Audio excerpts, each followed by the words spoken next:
Hi guys, Papa PMS nga pala tayo ngayon. So 6 years na tong Honda City ko. So yan, tingnan natin kung magkano nga abutin. Saan na ba yung kotse? Kanina dito lang yun eh. Tingnan natin dito sa kabila. Eh nandyan lang yung kanina eh. Wala na. Siguro na ano na, engine wash na. Tignan muna natin tong mga kotse rito sa to, BRB. Hindi ko naman type tong BRB. Pero yan. Tama lang siya, sakto lang. Honda pa rin yan. Tapos ito yung bagong Honda City. Yan, malayong-malayo na siya dun sa akin. Iba na yung design niya, style niya. So yan. Yan no. Ibang-iba na siya.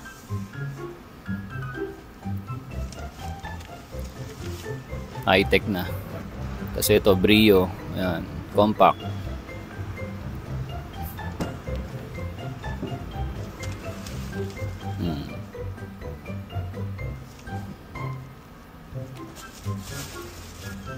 Ganda ng stitches niya. Kasi ito C3 niya ata ito eh. City nga rin nga. City nga din to. Kasi ito talaga yung gusto ko eh. Civic. Yun oh. Ano ba yung camera o sensor? Ganda diba? Angas talaga ng Civic man.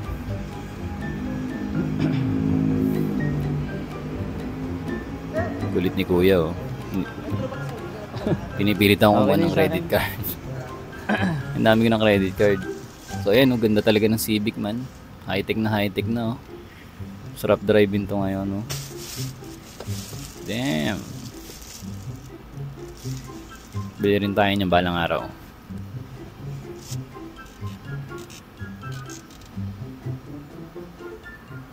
Hanggang testing lang muna tayo ngayon. Hanggang upo-upo lang muna. So yun guys, tapos na. Uwi na tayo. Mamaya discuss ko kung magkano inabot nung 6 years na PRMS ko. Kasi hindi ko rin naman masyadong ginagamit yung kotse. Nasa ano nga lang siya, 23k kilometer nga lang. 6 years yun ha. Biruin mo yun, di ba? So alam nyo naman, umalis ako. Hindi ko siya masyadong nagagamit. Kaya yun, fresh na fresh to. Gusto ko nga din sana siya ipagawa sa labas. Kaso mo, hindi naman din kasi kamahalan, kaya dito ko na lang talaga siya pinapagawa sa casa. Kasi wala ring papalitan eh, kasi lahat okay pa, lahat halos hindi naman nagamit. So casa maintain talaga siya. Okay, let's go.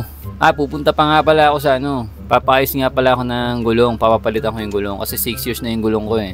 So oras na para magpalit kahit hindi pa pudpod. So yun, tara, let's go.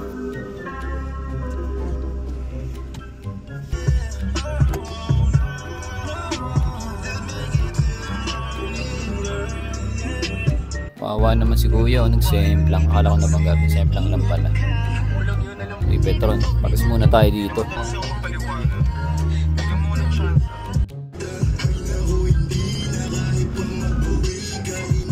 So yun guys, dito nga pala ako nagpapaayos ng gulong sa Joven Tires. So ayan, dito yan guys, sa may San Francisco. Ayan, kasi maayos sila gumawa dito eh. Kaya dito lang talaga ako nagpapaayos sa pagdating sa gulong.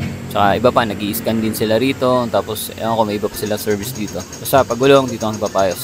Ilagay ko na yung kotse para masimulan na agad. Tapos yan, check muna ng ilalim. Okay naman lahat. Tingnan natin yung gulong ko. Ayan o, kapal po. 6 years na yan. Pero 6 years ba? 5 years. Pero kapal pa oh. Kasi nga hindi ka masyadong nagagamit. So, kaso kailangan ng paltan para safe tayo, di ba? Pero nabebenta pa to, alam ko eh. Hindi ko lang alam kung magkano mabebenta. Pero ang kapal pa talaga oh. Goods na goods pa. Pero yung isa, na-running flat ko na. Pero kapal pa rin. Ayos pa rin. Tignan natin tong kapalit. Ganda, bagong-bago. May guhit pa. Ganda, di ba? Aribo nga pala to. Aribo 205/45 by 17. Yan. Aribo pa rin ang kinuha ko kahit na parang mas okay yung side dun kasi masikat, ewan ko. Pero kasi sa Aribo wala eh, wala akong problema eh. Sa preno okay, sa drifting okay. Akala mo nagdi-drift eh no. Pero yan okay, wala akong problema sa Aribo, hindi siya madulas. Basta hanggang ngayon ang kapal pa eh. So kaya nag-stick lang ako sa Aribo. Wala akong problema, gusto ko rito. Okay, check natin 'tong mga nakabit na. Baka mamaya may tungkab eh. May tungkab yung mags eh. Okay, wala. Kabila. Check natin. Okay, goods din. Oh, wala. Itong kabila naman. Yung goods din. Yan. Dati kasi nagkaroon eh. So, pininturahan nila. Pero kapraso lang. Kahit na. So, yun. Kaya lagi akong bantay na bantay talaga para safe. Basta pagka nagpapagawa kayo, lagi yung bantayan. Huwag lang yung uupo lang isa sa tabi para maiwasan yung mga hindi ka nais-nais. So, yan. Ito rin. Ayos na. Ayos. Buti wala problema. One more time. Okay, goods. Isa pa. Kabila.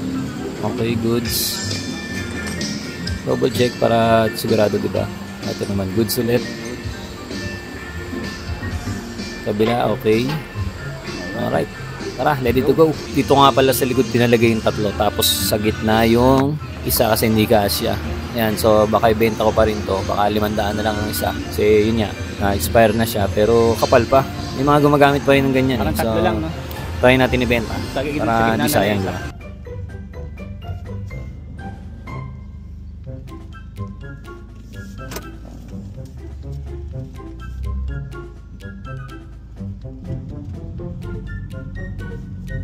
So guys, bali ang inabot ng aking PMS ay 7,432. So ano na, 6 na taon na yung kotse. Tapos bihira ako naman magamit.